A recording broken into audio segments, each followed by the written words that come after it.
This is Dr. Kandarp Parikh, a practicing urologist in Ahmedabad. I have been doing flexi-ureteroscopy for almost now 20 years.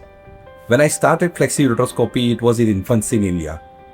Very few urologists in India were practicing RIRS.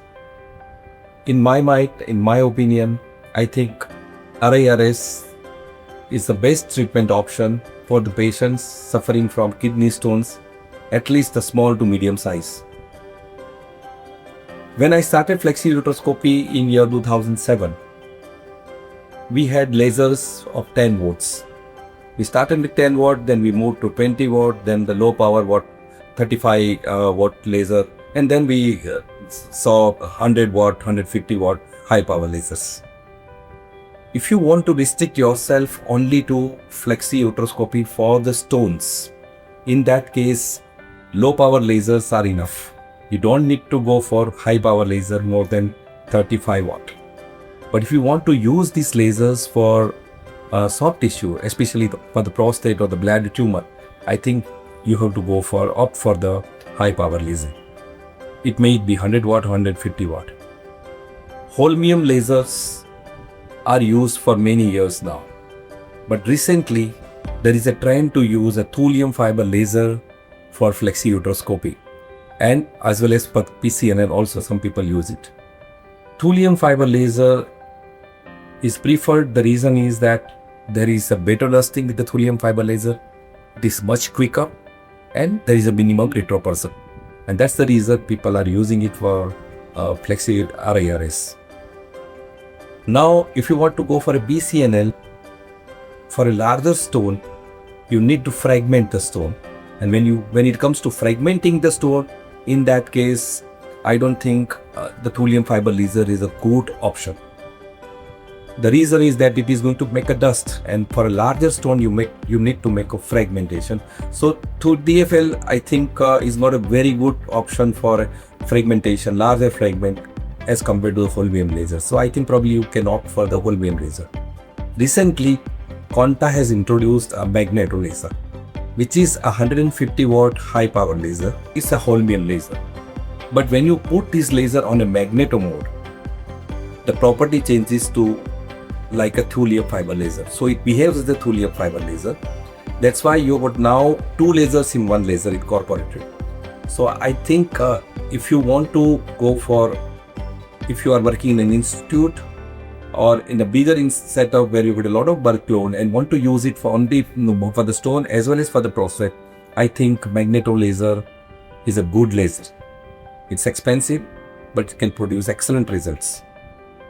When you are using a Thulium Fiber Laser or Holmium Laser, the laser settings are almost the same. So if you want to make a dust, in that case, for the ureter, my preference is to use 0.4 to 0.5 joule and the frequency of 10 Hz maximum. So the total power which is used for the ureteric stone should not exceed more than 10 watt. In the ureter, there is a minimum space. Sometimes the stones are impacted. So if you increase the frequency a lot, like 50 or 100, with whatever laser you are using, in that case, there is a possibility to damage to the mucosa, as well as the temperature in the ureter increases significantly, and that can produce a thermal injury later on. So it is very, very important that you understand the laser settings. For the Holmium laser also, we are using the same settings, 0.4 to 0.5 joule and maximum 10 Hz frequency for the ureteric stone.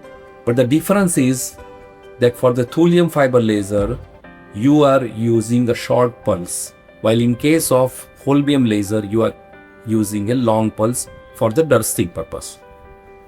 If you are doing RIRS for the kidney stones, in that case, because there is a lot of space available in the kidney, in that case, you can start your joule from 0.5 to 0.7, and then gradually you can hike up to 1 joule or 1.5 joule. And the frequency you can start with 12 to 15, and you can go up to 20-22. In the kidney also, I do not recommend to go beyond total power of 20 to 25 watt. Please understand this, that Thulium Fiber Laser or a Holmium Laser, both the lasers can produce injury, thermal injury. So you have to be extremely careful while you are using whatever technology you are using, and you have to use correct laser settings.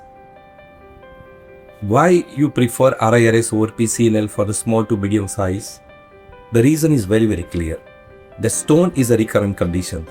So once a stone former is always a stone former. Almost 50% of the patients with renal stone will have a recurrence in 10 years time. So you have to offer a therapy which is less damaging to the patient.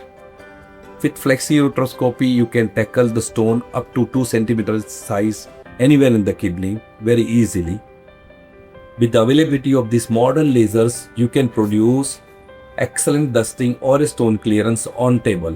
And with the availability of now the suction sheath, the on-table clearance is achievable. Whatever technology you use, you got to be extremely careful. You have to understand the technology first before you use it.